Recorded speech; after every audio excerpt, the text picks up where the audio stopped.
Boa noite, galera. Começando aqui mais um Noite dos Campeões, o nosso programa semanal onde debatemos assuntos importantes sobre o futebol nacional e sempre com a presença dos nossos companheiros, né? Lucas Penzin, João Gabriel e João Pedro Diniz.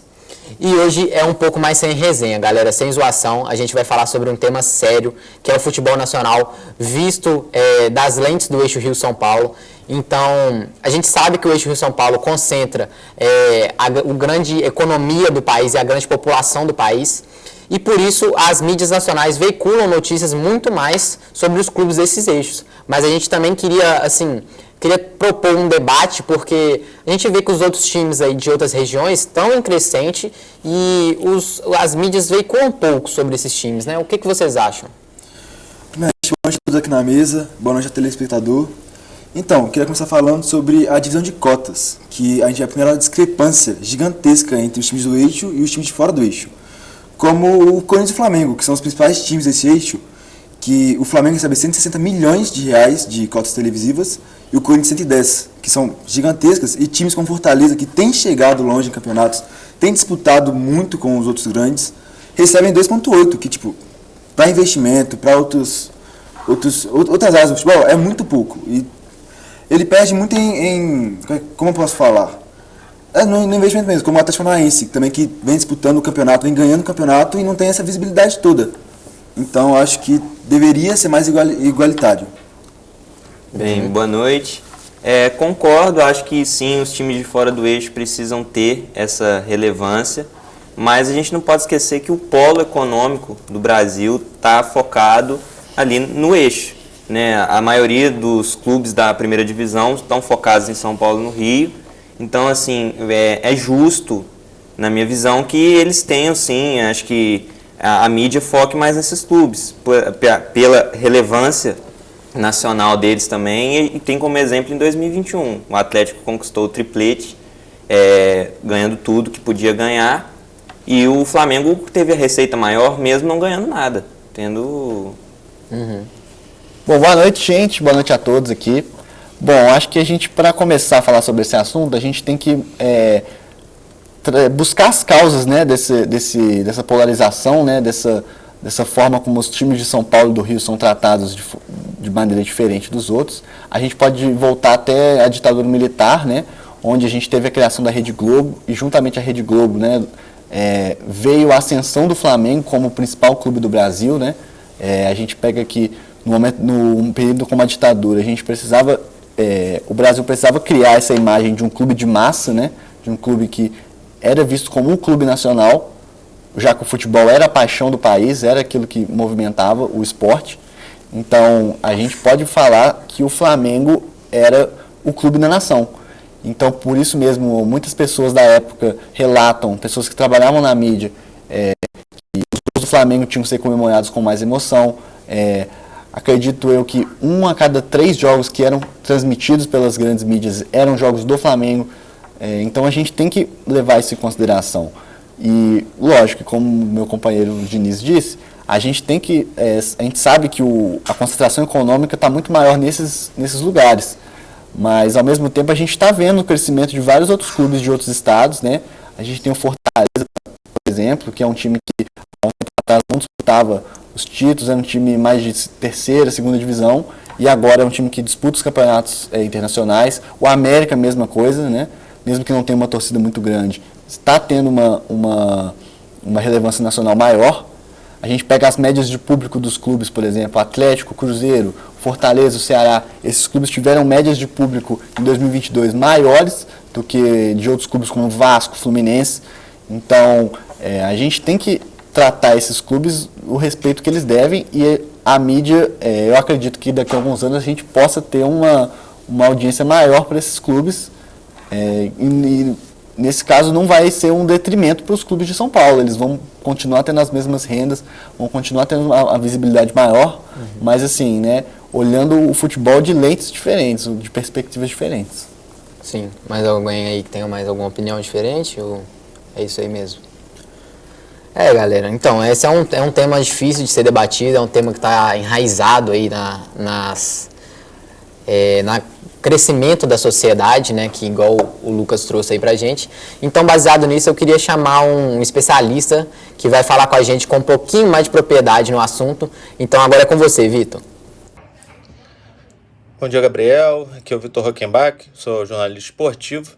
Dar aqui minha opinião sobre a valorização da mídia esportiva no eixo Rio-São Paulo. Então, assim, tem um contexto todo histórico, né? Sociocultural, histórico, por trás disso tudo, né? São Paulo é o principal centro econômico do país, né?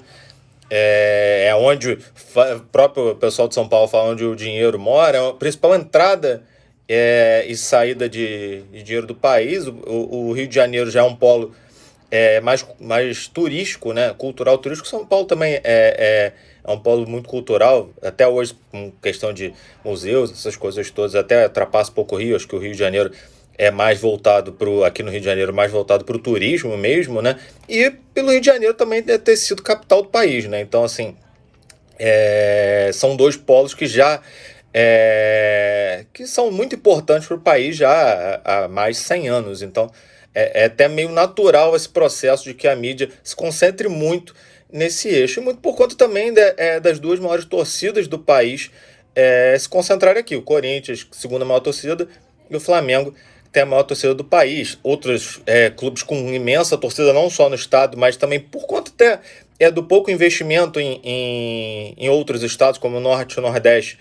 Tem muitos torcedores de times do Rio, no Ceará, no Rio Grande do Norte, até no Amazonas. Então, assim, eu acho que por esse polo ter sido sempre o mais privilegiado ao longo da história do país, eu acho que tem muita torcida difundida pelo país e acaba se concentrando. Você tem Palmeiras, tem Fluminense, você tem o Botafogo, tem o Vasco, tem o próprio Santos por conta do Pelé. Então tem muita gente que particularmente eu conheço que mora, que é do Nordeste, que é nordestino, torce para o Santos. Então já é uma coisa muito difundida, muito por conta desse contexto histórico, né?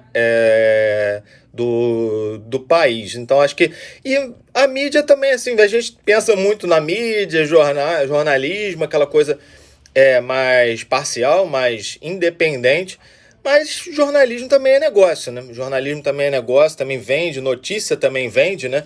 Então, às vezes o jornal ou a própria mídia independente, a própria mídia, às vezes, de menor alcance, tem que focar no que vende hoje, que vende clique, anteriormente o que vendia jornal, que vendia revista, e os clubes daqui do eixo, de fato, vendem mais discussão. Por exemplo, uma crise no Corinthians, uma crise no Flamengo tem muito mais alcance do que em outros clubes. E eu acho que eu vou até falar um pouco além. Eu acho que a mídia também poderia ter um papel um pouco mais importante em ajudar a difundir o futebol em centros ditos periféricos, entre aspas, em termos esportivos. Por exemplo, tem um investimento maior. Tudo bem que no Norte... no Norte nem tanto não, mas eu acredito que no Nordeste, que ali Fortaleza e Ceará, você tem ali em Pernambuco Sport, o Náutico, o próprio Santa Cruz, que agora está nessa crise aí, mas também tem uma mídia local muito forte. Fomenta, mas acaba não fomentando para o resto do país. Eu acho que poderia, em outros lugares onde o futebol não está, por exemplo, nas grandes divisões, Espírito Santo, o Mato Grosso do Sul, eu acho que a mídia poderia ter um papel um pouco mais forte em ajudar a divulgar os campeonatos, aquela coisa toda para atrair torcida, para atrair novos torcedores, para poder pulverizar mais essa torcida, pulverizar mais o esporte, para a gente ter mais clubes, mais disputas no país. Não que o Brasil é muito disputado os campeonatos aqui, mas para que os times mais regionais consigam ter mais sucesso, consigam ter mais acesso, mais infraestrutura e tudo, para a gente pulverizar um pouco mais, a gente conseguir dilatar um pouco mais essa questão toda do eixo, que tem umas pernas ali em Minas Gerais, no Rio Grande do Sul, com a dupla Grenal, no Minas Gerais, ali a América, Cruzeiro e Atlético, mas, de fato, não dá para negar que o eixo Rio-São Paulo é o que acaba dominando a mídia esportiva. Tá bom, Gabriel? Aquele abraço. Tamo junto. Então, galera, tá aí, o Vitor deixou a opinião dele, depois a gente entender um pouco mais sobre o tema, né? Eu acho que ele tem bastante propriedade para falar aí sobre o assunto. Mas eu queria falar de outro tema aqui hoje também, galera. Falando um pouco sobre essa questão da valorização da mídia, das notícias veiculadas no país, eu queria propor também uma questão sobre, que é pouco falada até nos veículos de mídia, que é a valorização do futebol feminino, que é um esporte assim, que é pouco visto e pouco falado, e eu acho que deveria ter mais, assim, mais mídia, mais notícias, e para isso eu também trouxe aí uma especialista na área que vai conseguir falar um pouco mais sobre esse assunto, e aí por isso o Lucas foi a campo entrevistar a nossa querida Duda. Boa noite, Gabriel. A gente está aqui com a nossa convidada do programa, a Duda. Ela é estudante de jornalismo aqui da PUC, junto com a gente, e atualmente ela está fazendo um trabalho sobre o jornalismo, sobre o futebol feminino. E Duda, a gente queria saber um pouco sobre a sua visão do futebol feminino hoje no Brasil. Como que ele está se desenvolvendo? Qual que você acha que é uma perspectiva para o futuro, né? O que você acha que pode melhorar e quais são as políticas que as confederações podem tomar para melhorar o esporte? Boa noite, gente. Então, o futebol feminino nos últimos anos, ele já melhorou bastante. Estou falando na questão do Brasil. Com essas políticas, por exemplo, da Conmebol, de fazer com que os times participantes da Sul-Americana e Libertadores terem um time feminino, isso auxiliou muito no crescimento da modalidade no Brasil. A gente tem como exemplo a Copa Feminina de 2019, que foi recorde de audiência. Então a gente vê a mídia como um papel fundamental para influenciar e auxiliar no legado de diversas meninas que querem seguir uma carreira, porque ao elas verem na televisão uma jogadora, elas se sentem representadas. Tem a questão da representatividade e identidade por trás de todo o conceito do futebol feminino. E assim, tem muita coisa a melhorar ainda, falta investimento de diversos clubes, das confederações, de tudo. Porém, eu acredito que já está num caminho que, se continuar do jeito que está, tem tudo para dar muito certo. Só que ainda existe a grande desigualdade gerada por preconceito, porque ainda tem muitos homens que falam que o futebol não é coisa para menina, não é coisa para mulher. E esse preconceito é enraizado, né? Porque no Estado Novo a gente teve a proibição do futebol feminino no Brasil. Mas assim, igual eu já disse, tem tudo para continuar do jeito que tá, mas também tem tudo para melhorar. Então, é isso. Bom, e além disso, Duda, você consegue me dar alguns exemplos assim de maneiras de visibilizar melhor o futebol feminino? Como que alguns times trabalham nisso e o que pode ser feito para melhorar mais ainda, aumentar a visibilidade, aumentar o valor do produto? Eu acredito que o primeiro passo é sempre a questão de transmitir em canais abertos. Passado isso, a gente tem agora o exemplo da Copa do Mundo que vai ter agora em julho a agosto, que é a questão da camisa própria de cada seleção. Tem times aqui no Brasil, o Corinthians, se eu não me engano, já teve uma camisa própria, o Santos com Sereias da Vila já teve uma camisa própria, o próprio Atlético Mineiro teve uma camisa própria para o futebol feminino. Então, eu acho que essa questão da camisa é uma questão de identidade. Então, quando uma menina, ela vê, até mesmo os meninos, eles verem uma jogadora jogando com determinada camisa, você fala assim, nossa, que camisa doida, que tal, e procura para comprar. Então, assim, começa a ter uma visibilidade muito grande, porque é uma camisa própria da seleção, própria do time. Isso dá toda a visibilidade para o futebol feminino em geral. Ok. Muito obrigado, viu, Duda, pela sua presença. Volto com você, Arlindo. Então, galera, tá aí a opinião da Duda também. Eu acho que ela tem mais propriedade para falar a questão do assunto do futebol feminino. Ela trabalha aí, tá fazendo um artigo sobre o futebol feminino. Então, quem quiser aí, troca uma ideia com ela, conversa com ela. Ela é muito da hora, muita gente boa de se conversar. Então é isso aí, e queria puxar aqui mais um debate, queria escutar a opinião de vocês sobre essa questão do futebol feminino. E aí, o que vocês acham? Tem alguma opinião relevante, alguma opinião que discorde, que concorde? Bom, eu acho que a gente tem que levar em consideração a fala da Duda, né? Acho que ela pontuou coisas muito importantes, né? Principalmente da divulgação do esporte, como que às vezes ele não é tratado da maneira que devia. E como que os clubes vão se adaptando a isso. A gente tem essa questão das camisas que são diferentes, né, do futebol feminino para o futebol masculino, mas ao mesmo tempo eu acho que tem espaço para desenvolver mais. Eu acho que não é simplesmente uma questão de vamos investir no futebol feminino porque temos que investir. Eu acho que os próprios clubes, né, a própria federação, ela própria pode surgir com novas ideias, novas propostas, mudanças até às vezes no jogo, na maneira como ele é tratado, e para tentar trazer isso mais ao público, fazer com que o esporte seja mais chamativo, né? A gente tem exemplo de outros esportes em que a disparidade de audiência entre homens e o esporte masculino e feminino não é tão grande, né? E exatamente por conta dele não perder a magia do esporte, sabe? Então eu acho que os próprios clubes e as próprias federações, elas têm que arrumar maneiras de fazer o esporte deles ser mais atrativo.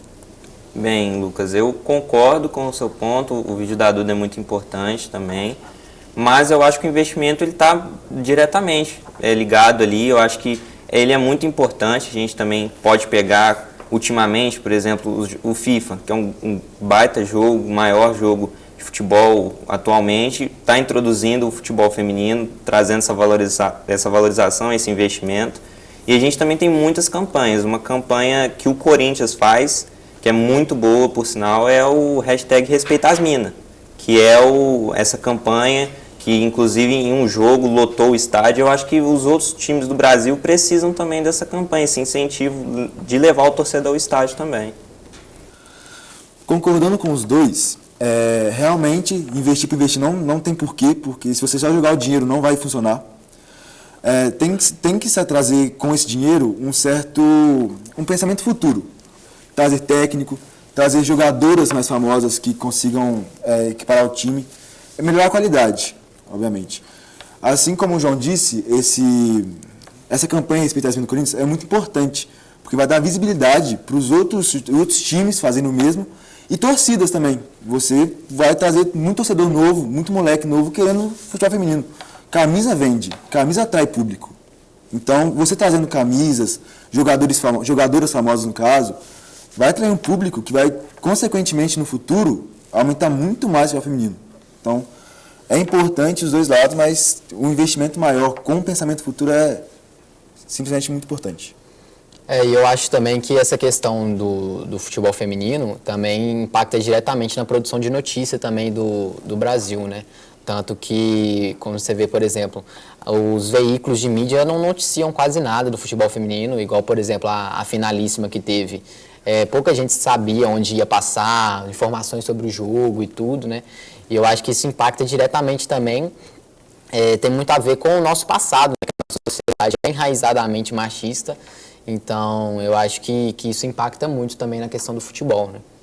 Bom, então, gente, tivemos muita coisa para falar e para discutir aqui, né? Eu queria perguntar para vocês se vocês têm mais algum comentário extra para falar sobre esses temas aí. Bem, eu posso falar que foram assuntos muito importantes que a gente tratou aqui hoje, que eu acho que tinham que ser pautas mais frequentes no dia a dia, principalmente na indústria cultural, né? Eles são assuntos que estão ligados, né, diretamente com a produção de notícias na mídia. Então eu acho que precisava mais ter debates como esse para a indústria cultural também passar isso para o público, né, sobre o eixo e também sobre o futebol feminino. Então é isso, gente. Acho que é o fim da discussão por aqui. Vamos encerrando o programa aí. Muito obrigado a presença de todos vocês de novo. E é isso. Espero vocês para a semana que vem. E muito obrigado, galera. Tamo junto.